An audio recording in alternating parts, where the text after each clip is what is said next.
Assalamualaikum warahmatullahi wabarakatuh. Jumpa lagi dengan saya. Kita akan lanjutkan materinya untuk kali ini, yaitu untuk teknik penjelasan bagian yang kedua, yaitu bahan dan perintah dalam penjelasan. Kemarin kita bisa masalah baja. Sekarang kita lanjutkan tentang baja. Bagaimana baja itu mengalami treatment. Nah, kalau kita lihat treatment pada baja itu dibagi menjadi dua, yaitu struktur setimbang atau equilibrium dan ada non equilibrium. Artinya kalau baja itu dipanaskan secara equilibrium, panaskan pelan dan diturunkan pelan suhunya, maka akan terbentuk fase-fase, yaitu fase asteroid, gamma, CC strukturnya, dan menjadi alfa, right, BCC, dan di situ ada fase semented di situ. Itu fasenya. Kalau dalam kondisi non equilibrium, jadi dipanaskan kemudian didinginkan cepat, maka ada dua jenis ya. Non equilibrium bisa didinginkan udara, yaitu akhirnya menjadi balit fasenya, kemudian di quenching atau didinginkan cepat menjadi martensit. Nah, Anda lihat di dalam diagram fase ini, diagram fase yang sebelah kiri ini itu potongan dari diagram fase yang ada garis hijaunya itu. Nah, di situ itu adalah struktur setimbang. Sementara yang non equilibrium itu yang ditunjukkan eh, apa namanya, TTT diagram ini. Ya, TTT diagram.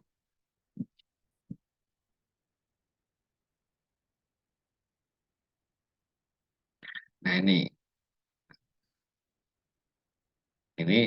apa namanya yang tidak equilibrium. Nah, itu kan pada baja itu ada beberapa jenis, yaitu ada anil, ada normalizing, quenching temper. Annealing digunakan untuk melunakkan, artinya kalau mengembalikan eh, apa namanya, dari material itu setelah mengalami proses machining, proses apa namanya, cold working. Maka untuk mengembalikan itu, mengembalikan menjadi menghilangkan residual stresnya tadi, dilakukan annealing. Nah, naturalnya untuk mendapatkan struktur yang seragam. Quenching untuk mendapatkan struktur martensit yang keras dan rapuh. Nah, maka untuk mengurai kerapuhan tadi dilakukan temper. Kalau kita lihat, nah, yang sebelah kiri ini gambar itu adalah diagram fase yang equilibrium.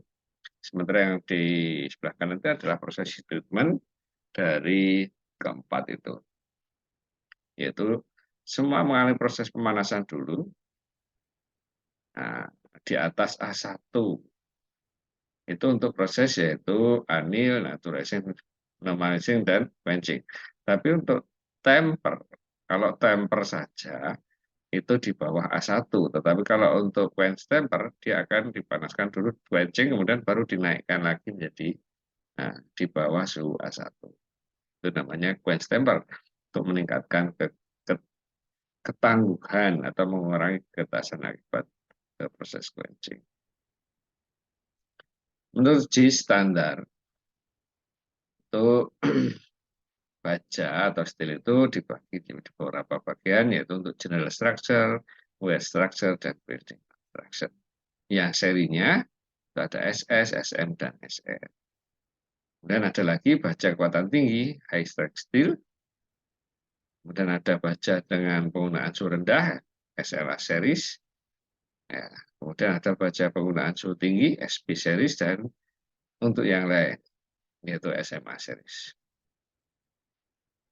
Nah, ini beberapa contoh, misalnya untuk general structure, weight structure, dan building structure. Anda lihat di sini, ini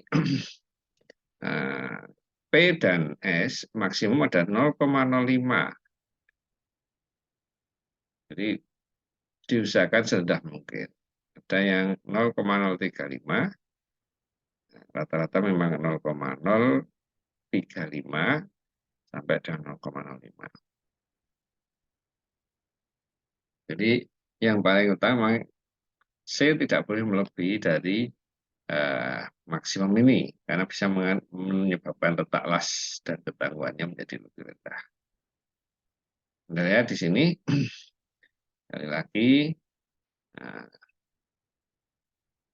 apa namanya? Ini adalah kandungan-kandungan persennya.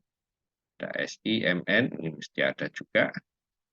Kemudian kekuatannya bisa dilihat di sini 325, 315, 295. Ini untuk SM400, SM490, SM490Y. Dan Anda lihat di sini P dan S itu kurang dari atau sama dengan 0,04%. Jadi tetap diusahakan serendah mungkin P dan S-nya itu.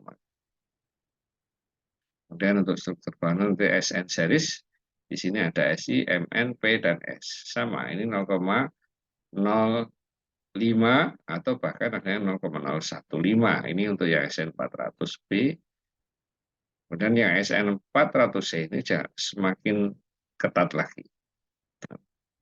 Maka kita lihat di sini strength-nya semakin ke bawah, semakin ketat itu biasanya strength-nya juga semakin tinggi.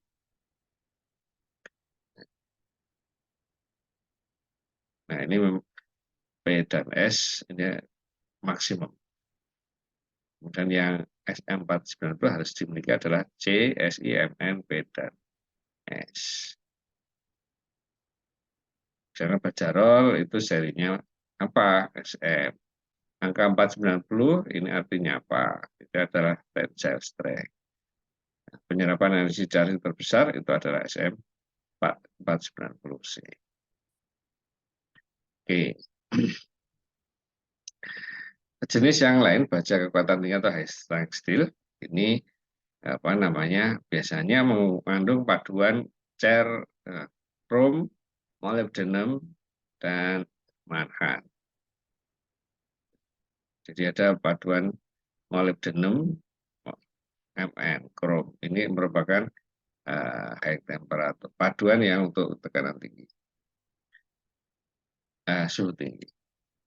Dan untuk baja penggunaan suhu rendah, Anda lihat di sini banyak yang menggunakan untuk Anda lihat dari 0 sampai suhu cryogenik. Nah, Anda harus ingat kalau baja itu dia akan mengalami penggetasan pada suhu rendah. Itu kalau baja dengan struktur kristal PCC.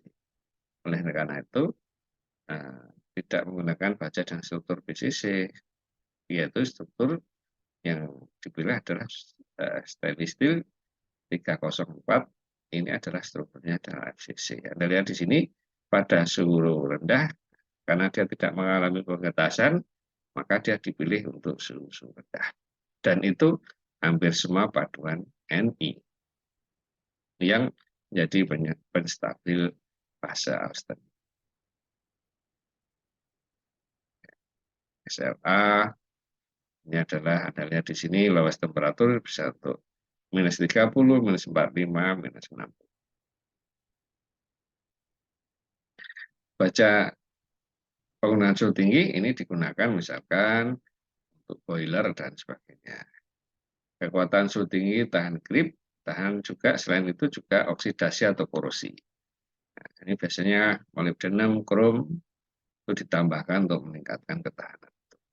Nah ini biasanya standarnya pakai SB serinya SB, dan ada juga SCMV ini yang suhunya.